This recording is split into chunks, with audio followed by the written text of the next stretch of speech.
Hi, this is Yogita. Welcome to 9 PM News Junction. రేపటితో మూడో విడత లాక్డౌన్ ముగుస్తోంది. నాలుగో విడత లాక్డౌన్ ఎలా ఉంటుందనే దానిపై ప్రజలు ఆసక్తిగా ఎదురుచూస్తున్నారు.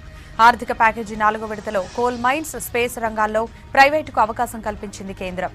రోడ్డు ప్రమాదాల్లో 30 మందికి పైగా వలస కూలీల మృతి. పోతిరెడ్డిపాడుపై 2 రాష్ట్రాలతో మాట్లాడాలని కృష్ణా బోర్డుకు చెప్పిన జలశక్తి మినిస్టర్. ముంచుకొస్తున్న ఆంఫన్ తుఫాన్, హైదరాబాద్లో వర్ష బీభత్సం. మరిన్ని డీటెయిల్స్ చూసే ముందు హెడ్లైన్స్ చూద్దాం. రేపటితో ముగుస్తున్న మూడో విడత లాక్డౌన్, సడలింపులపై కొత్త గైడ్ లైన్స్ ఇవ్వనున్న కేంద్రం.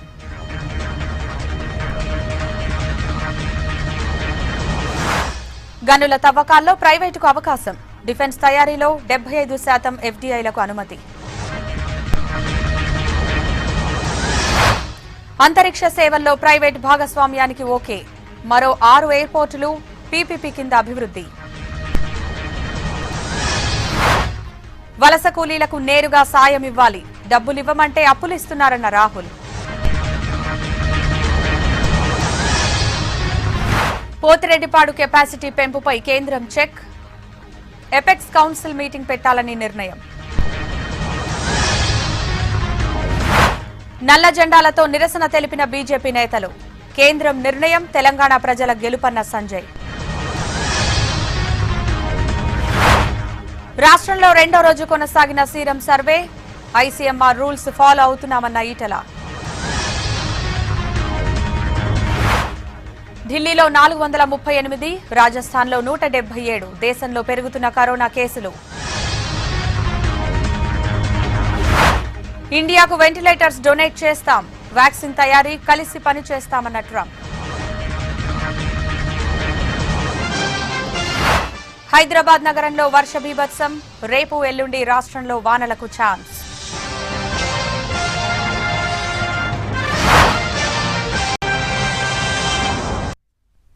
పోతిరెడ్డిపాడు పెంపును ఎట్టి పరిస్థితుల్లోనూ అడ్డుకుంటామంటున్నారు బీజేపీ, కాంగ్రెస్ నేతలు.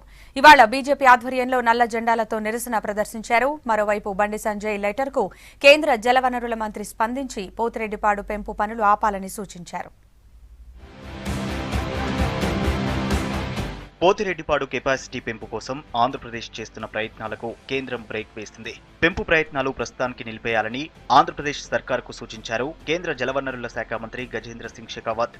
పోతిరెడ్డిపాడు పెంపు కోసం ఏపీ ఇచ్చిన జీవోపై కేంద్ర జలవనరుల మంత్రికి లెటర్ రాశారు బండి సంజయ్. కృష్ణా బేసిన్లో తెలంగాణ హక్కులు కాపాడాలని కేంద్రాన్ని కోరారు. బండి సంజయ్ లేఖపై స్పందించిన కేంద్ర మంత్రి విభజన చట్టం ప్రకారం డీపీఆర్లు ఉన్నాయో లేదో పరిశీలించాలని కృష్ణా రివర్ మేనేజ్మెంట్ బోర్డు అధికారులకు సూచించారు. వెంటనే అపెక్స్ కౌన్సిల్ సమావేశం నిర్వహించి కృష్ణా నీటి వినియోగంపై చర్చించాలని ఆదేశించారు షెకావత్. కేసీఆర్ తీరుతోనే కృష్ణా జలాల్లో తెలంగాణకు అన్యాయం జరుగుతోందన్నారు బీజేపీ చీఫ్ బండి సంజయ్. కేసీఆర్, జగన్ మధ్య ఒప్పందంతోనే 203 జీవో జారీ అయిందన్నారు. ప్రాంతీయ విద్వేషాలు రగిలించేందుకు కేసీఆర్ ప్రయత్నిస్తున్నారని మండిపడ్డారు సంజయ్. పోతిరెడ్డిపాడు విషయంలో ఈ రాష్ట్ర ముఖ్యమంత్రి యొక్క వ్యవహార శైలి అంతా కూడా మోసపూరితమే.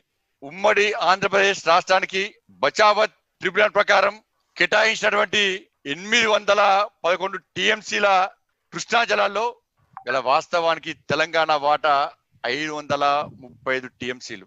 ఈ రాష్ట్ర ముఖ్యమంత్రి ఒప్పుకోవడం వల్ల 299 టీఎంసీలే వాడుకునే అవకాశము, ఒక దౌర్భాగ్యం మనకు వచ్చిందంటే దానికి ప్రధాన కారణం ఈ రాష్ట్ర ముఖ్యమంత్రి.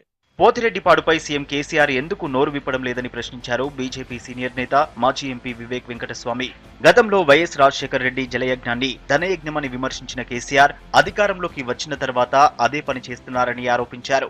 మనకు ఏదైతే నీళ్లు శ్రీశైలంలో 885 లో ఫ్లడ్ లెవెల్ ఉందో దాని తర్వాత తీసుకోవచ్చు, కానీ 805 feet లోనే సంగమేశ్వరం నుంచి జగన్ నీళ్లు తీసుకెళ్తున్నాడు ఈ ముఖ్యమంత్రి కేసీఆర్.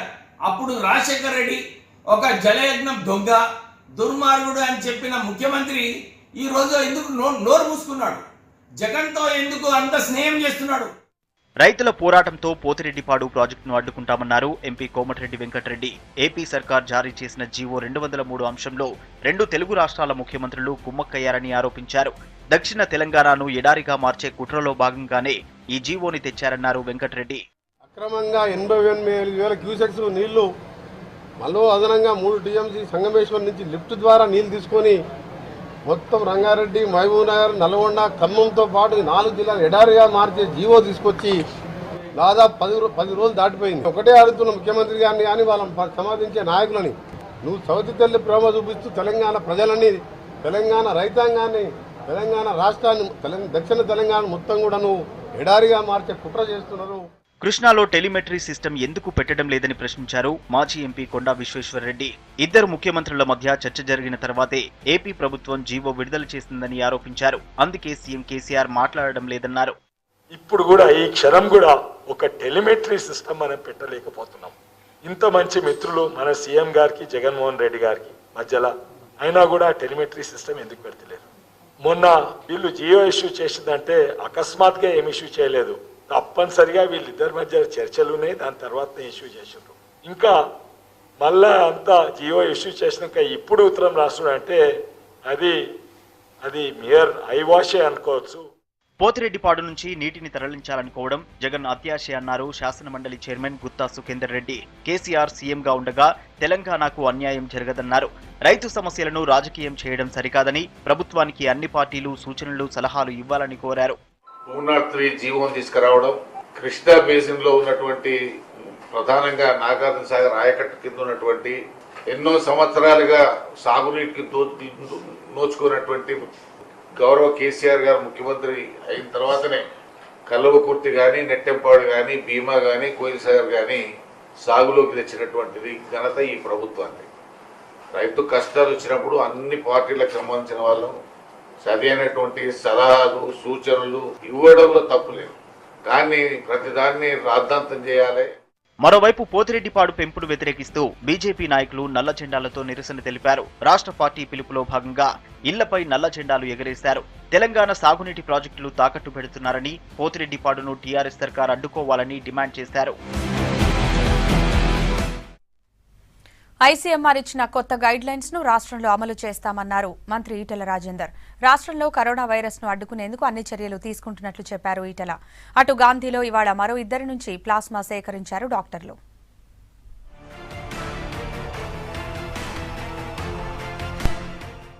రాష్ట్రంలో కరోనా వ్యాప్తి పూర్తి స్థాయిలో అదుపులో ఉంచేందుకు అన్ని చర్యలు తీసుకుంటున్నామన్నారు మంత్రి ఈటెల రాజేందర్. హైదరాబాద్ లో యాక్టివ్ కేసులున్న ప్రాంతాల్లో పనిచేస్తున్న నోడల్ అధికారులు, డాక్టర్లతో మాట్లాడారు ఈటెల.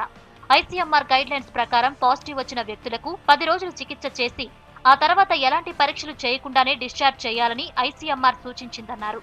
ఈ గైడ్ లైన్స్ లోని discharge policy, home isolation, death guide lines ను రాష్ట్ర ప్రభుత్వం అమలు చేయనున్నట్లు చెప్పారు ఈటెల.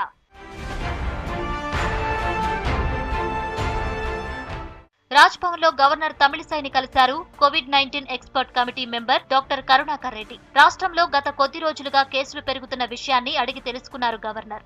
అయితే ఒకే కుటుంబంలో ఎక్కువ మంది ఉండటం, వలస కూలీలతోనే గత కొద్ది రోజులుగా కరోనా కేసులు పెరిగినట్లు గవర్నర్ కు వివరించారు డాక్టర్ కరుణాకర్ రెడ్డి.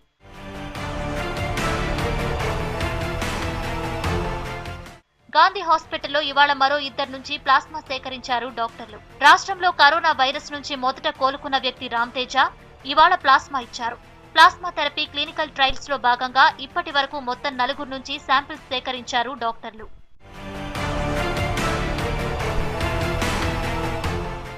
గుర్రాల నుంచి యాంటీబాడీస్ సేకరించి కరోనా పేషెంట్స్ కు ఎక్కించేందుకు ప్రయోగాలు మొదలయ్యాయన్నారు సెంట్రల్ యూనివర్సిటీ వీసీ అప్పారావు. దీనికి సంబంధించి Hyderabad central university, CCMB, Vins bio product limited మధ్య ఒప్పందం జరిగిందన్నారు. ఒక్క గుర్రం నుంచి సేకరించిన యాంటీబాడీస్ ను 1000 మంది పేషెంట్లకు ఎక్కించవచ్చన్నారు. గుర్రాల నుంచి తీసుకోవడం అయితే కొత్త ఆలోచన కాదు, కానీ కరోనా వైరస్కి తీసుకోవడం అనేది కొత్త ఆలోచన కింద మనం చేస్తున్నాము. దానికోసము హైదరాబాద్ కేంద్రీయ విశ్వవిద్యాలయం సెంటర్ ఫర్ సెల్యులర్ మాలిక్యులర్ బయాలజీలో సైంటిస్టు విన్స్ బయో ప్రాడక్ట్స్ అని ఒక స్టార్టప్ కంపెనీ యూనివర్సిటీ ఆఫ్ హైదరాబాద్లోనే ఈ ప్రాజెక్ట్ని ముందుకు తీసుకెళ్లాలనే ఉద్దేశంతో ఒక్కొక్కరికి ఒక్కొక్క రకమైన సామర్థ్యం ఉంది. మరోవైపు రాష్ట్రంలో 2వ రోజు పర్యటించింది ఎన్ఐఎన్ బృందం. జనగామ, కామారెడ్డి, నల్గొండ జిల్లాలో పర్యటించి శాంపిల్స్ సేకరించింది. జనగామ జిల్లాలోని 5 మండలాల్లో 200 మందికి పరీక్షలు నిర్వహించారు వైద్యాధికారులు. కామారెడ్డి జిల్లాలోని పిట్లం, జుక్కల్ మండలంలో ఇంటింటి సర్వే చేసి ఈ శాంపిల్స్ సేకరించారు. అటు నల్గొండ జిల్లాలోనూ పర్యటించింది ఎన్ఐఎన్ టీం. ఆత్మనిర్భర్ భారత్ అభియాన్ కింద 20 లక్షల కోట్ల ప్యాకేజీలో 4వ భాగాన్ని ప్రకటించారు కేంద్ర ఆర్థిక మంత్రి నిర్మలా సీతారామన్. మొత్తం 8 రంగాల్లో కేటాయింపులు, సంస్కరణలు తెలియజేశారు. బొగ్గు, ఖనిజాలు, రక్షణ ఉత్పత్తులు, పౌర విమానయానం, విద్యుత్ పంపిణీ, సోషల్ ఇన్ఫ్రాస్ట్రక్చర్, అణుశక్తి, అంతరిక్ష రంగాల్లో సంస్కరణలు తీసుకురానున్నట్టు నిర్మలా తెలిపారు.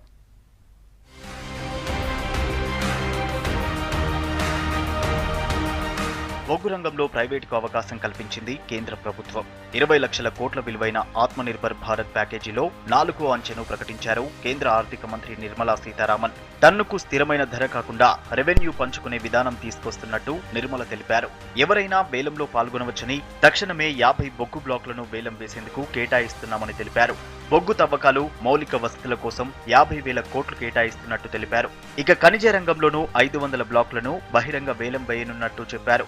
అల్యూమినియం పరిశ్రమలో పోటీ పెంచేందుకు బొగ్గు, బాక్సైట్ బ్లాకులను సంయుక్తంగా వేలం వేస్తామన్నారు Nirmala.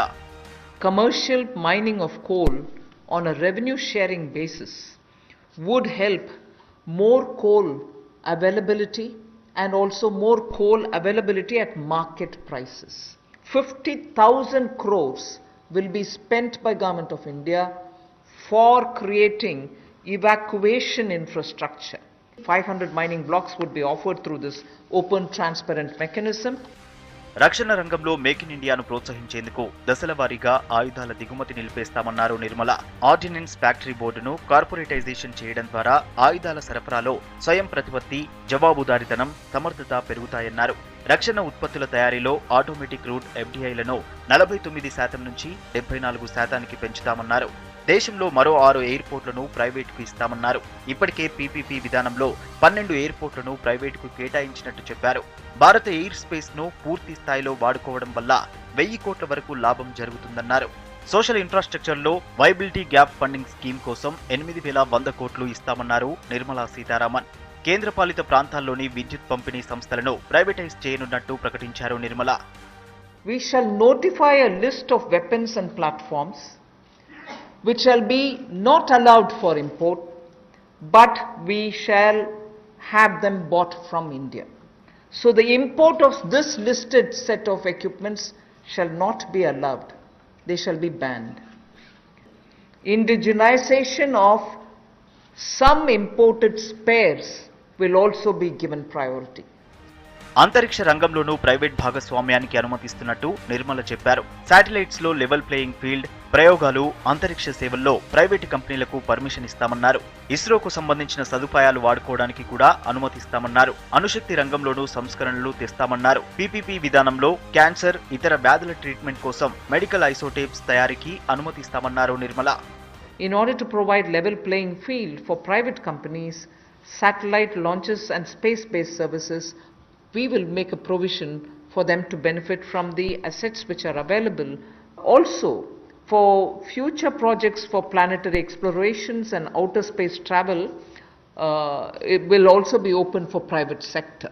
So in short, private sector is being given a good access to this space area where both government and private sector can work for a better Atmanirbhar Bharat. సరళతర వాణిజ్యంలో తమ ప్రభుత్వం ముందుందన్నారు నిర్మల. పెట్టుబడులకు కేంద్రంగా దేశాన్ని తీర్చిదిద్దేందుకు నిరంతరం ప్రయత్నిస్తున్నామని చెప్పారు. సంస్కరణల అమలులో ప్రధాని మోడీకి మంచి పేరుందన్నారు. రానున్న రోజుల్లో పోటీకి తగ్గట్టుగా భారత్ సన్నద్ధం కావాల్సి ఉందని నిర్మల చెప్పారు. ఎల్లుండి నుంచి 4వ విడత లాక్డౌన్ మొదలు కాబోతోంది. అయితే లాక్డౌన్ ఎలా ఉండబోతోంది, ఎలాంటి సడలింపులు ఇస్తారనేది ఇప్పుడు హాట్ టాపిక్ గా మారింది. కేంద్ర నిర్ణయం కోసం ప్రజలు ఆసక్తిగా ఎదురుచూస్తున్నారు.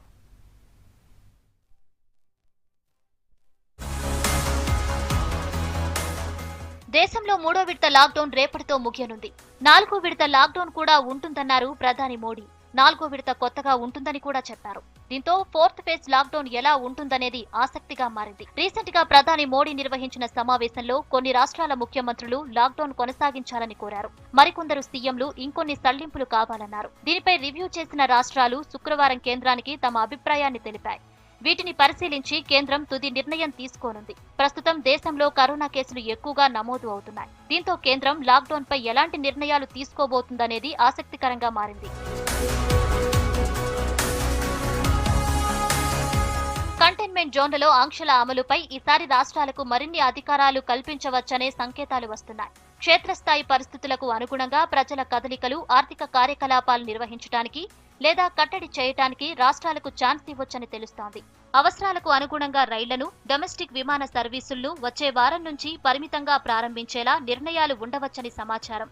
భౌతిక దూరం పాటిస్తూ బస్సు సర్వీసులు, వ్యక్తిగత వాహనాలు, ఆటోలు, టాక్సీలు తిరగటానికి అవకాశం ఇవ్వొచ్చని భావిస్తున్నారు. కంటైన్మెంట్ ప్రాంతాలు లేని చోట్ల స్థానిక రైళ్లు, మెట్రోలను పరిమిత సామర్థ్యంతో నడిచేలా అనుమతిస్తారని వినిపిస్తోంది.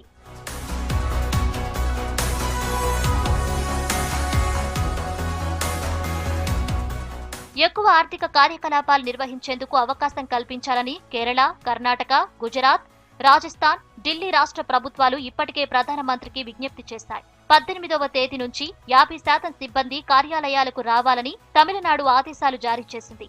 రెస్టారెంట్లు, జిమ్లు, గోల్ఫ్ కోర్సులు తెరవటానికి అనుమతించాలని కర్ణాటక కోరుతోంది. రెడ్ జోన్లలో మినహాయించి మిగిలిన ప్రాంతాల్లో ఆంక్షలు ఎత్తివేయాలని, వ్యాపారానికి అనుమతించాలని ఢిల్లీ ముఖ్యమంత్రి అరవింద్ కేజ్రీవాల్ కోరారు. మెట్రో రైళ్లు, స్థానిక రైళ్లు, దేశీయ విమానాలు, రెస్టారెంట్లు, హోటళ్లు తెరవటానికి వీలు కల్పించాలని కేరళ అడిగింది. పట్టణ ప్రాంతాల్లో అన్ని రకాల వ్యాపార కార్యకలాపాలకు అనుమతించాలని గుజరాత్ ప్రతిపాదించింది. మహారాష్ట్ర మాత్రం లాక్డౌన్ కొనసాగించాలని కోరుతోంది. వలస కూలీల రాకతో ఇబ్బందులు పడుతున్న జార్ఖండ్, ఒడిశాలు లాక్డౌన్ కావాలంటున్నాయి. ఇప్పటికే బీహార్, మిజోరాం రాష్ట్రాలు మే 31 వరకు లాక్డౌన్ను పొడిగించాయి. దేశవ్యాప్త లాక్డౌన్ను పొడిగించాలని పశ్చిమ బెంగాల్ ముఖ్యమంత్రి మమతా బెనర్జీ డిమాండ్ చేశారు.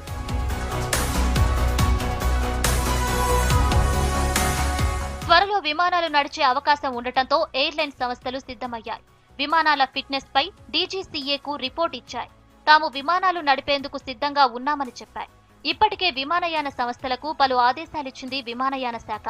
80 ఏళ్ల పైబడిన వారిని అనుమతించవద్దని చెప్పింది. క్యాబిన్ బ్యాగేజీకి అనుమతి లేదని, చెక్ ఇన్ బ్యాగేజ్ 20 కేజీల వరకు అనుమతించాలంది. అల్పపీడన ప్రభావంతో రాష్ట్రంలో భారీ వర్షాలు కురిశాయి. హైదరాబాద్లో భారీ వర్షం, ఈదురుగాలులు బీభత్సం సృష్టించాయి. రోడ్లపై చెట్లు విరిగిపడ్డాయి. చాలా చోట్ల ట్రాఫిక్ జామ్ అయింది. వరద నీరు ఇళ్లలోకి చేరడంతో జనం తీవ్ర ఇబ్బందులు పడ్డారు. మహబూబ్ నగర్ జిల్లాలో ఈదురుగాలులతో కురిసిన వర్షానికి షెడ్డు కూలి 2 అక్కడికక్కడే చనిపోయారు.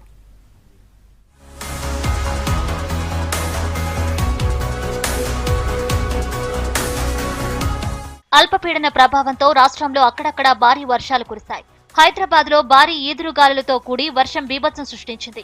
ఒక్కసారిగా కురిసిన వర్షంతో రోడ్లన్నీ జలమయమయ్యాయి. చాలా చోట్ల రోడ్లపై చెట్లు విరిగిపడ్డాయి. హోర్డింగ్లకు కట్టిన ఫ్లెక్సీలు కొట్టుకుపోయాయి. ఎక్కడికక్కడ ట్రాఫిక్ నిలిచిపోయింది.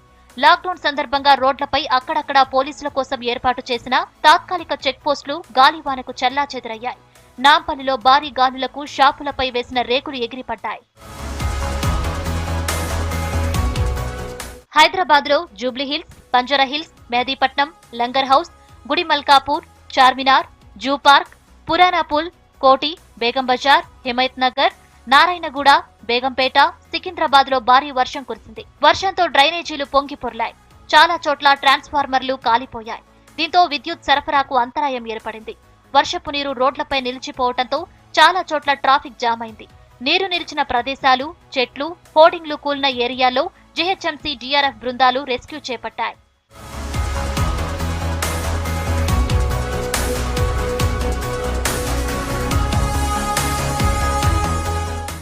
సిటీలో కురిసిన భారీ వర్షానికి ఎర్రగడ్డ, ప్రేమ్నగర్ బస్తీలోని ఇళ్లలోకి వరద నీరు చేరింది. మోకాలి లోతు నీరు చేరటంతో ఇంట్లోని వస్తువులన్నీ తడిసిపోయాయి. దీంతో జనం తీవ్ర ఇబ్బందులు ఎదుర్కొన్నారు. జిల్లాల్లోనూ జోరుగా వర్షం కురిసింది. మహబూబ్ నగర్ జిల్లా మిడ్జిల్ మండలంలో ఈదురు గాలులతో వర్షం పడింది. మొన్ననూర్ టోల్గేట్ దగ్గర ఏర్పాటు చేసిన షెడ్డు భారీ గాలులకు కూలిపోయింది. ఈ ప్రమాదంలో 2 రైతులు చనిపోయారు. భార్య, భర్త కృష్ణయ్య, పుష్ప వడ్లు ఆరబెట్టి కాపలా ఉన్న సమయంలో ఈదురు గాలులకు షెడ్డు కూలి మీద పడటంతో 2 అక్కడికక్కడే చనిపోయారు. ఆగ్నేయ బంగాళాఖాతంలో ఏర్పడిన తీవ్ర అల్పపీడనం తుఫానుగా మారే అవకాశం ఉందని వాతావరణ శాఖ తెలిపింది. ఇది రేపు వాయువ్య దిశకు కదులుతూ 18, 20వ తేదీల్లో ఈశాన్య బంగాళాఖాతం వైపు పయనించనుంది. దీని ప్రభావంతో ఏపీలోని పలు ప్రాంతాల్లో తేలికపాటి నుంచి ఓ మోస్తరు వర్షాలు కురుస్తాయని ఐఎండీ తెలిపింది. ఉత్తరాంధ్ర, దక్షిణాంధ్ర, రాయలసీమల్లో ఓ మోస్తరు నుంచి భారీ వర్షాలు కురిసే ఛాన్స్ ఉంది. అలాగే రాయలసీమ, దక్షిణ కోస్తాల్లో కొన్ని చోట్ల గంటకు 30 నుంచి 40 కిలోమీటర్ల వేగంతో ఈదురుగాలులు వీస్తాయని ఐఎండీ తెలిపింది. 3 రోజుల పాటు సముద్రం అల్లకల్లోలంగా ఉంటుందని, మత్స్యకారులెవరూ వేటకు వెళ్లొద్దని హెచ్చరికలు జారీ చేసింది.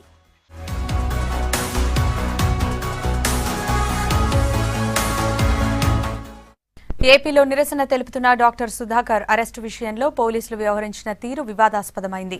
హాస్పిటల్లో సౌకర్యాలపై నిరసన తెలిపిన డాక్టర్ సుధాకర్ను గతంలోనే ఏపీ సర్కార్ సస్పెండ్ చేసింది. దీంతో ఇవాళ రోడ్డుపై అర్ధనగ్నంగా పడుకొని ప్రభుత్వంపై విమర్శలు చేశారు. దీంతో పోలీసులు డాక్టర్ సుధాకర్ను అరెస్ట్ చేశారు. తాళ్లతో కట్టి స్టేషన్కు తరలించారు. ఉద్యోగం నుంచి తొలగించినప్పటి నుంచి సుధాకర్ మానసికంగా బాధపడుతున్నట్లు తెలుస్తోంది. డాక్టర్ సుధాకర్ను ఓ క్రిమినల్ మాదిరిగా తాళ్లతో కట్టి స్టేషన్కు తరలించడంపై పోలీసులపై తీవ్ర విమర్శలు వస్తున్నాయి.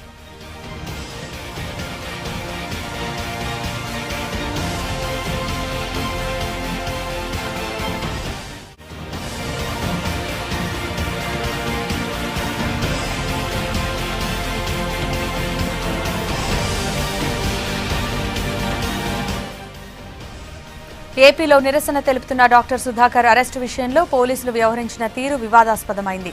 హాస్పిటల్లో సౌకర్యాలపై నిరసన తెలిపిన డాక్టర్ సుధాకర్ను గతంలోనే ఏపీ సర్కార్ సస్పెండ్ చేసింది. దీంతో ఇవాళ రోడ్డుపై అర్ధనగ్నంగా పడుకొని ప్రభుత్వంపై విమర్శలు చేశారు. దీంతో పోలీసులు డాక్టర్ సుధాకర్ను అరెస్ట్ చేశారు. తాళ్లతో కట్టి స్టేషన్కు తరలించారు. ఉద్యోగం నుంచి తొలగించినప్పటి నుంచి సుధాకర్ మానసికంగా బాధపడుతున్నట్లు తెలుస్తోంది.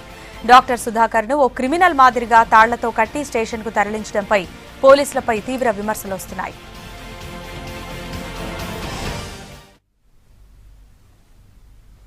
ఇవి ఇప్పటివరకు అప్డేట్స్. కమింగ్ అప్ తీన్మార్ వార్తలు. Keep watching V6 news.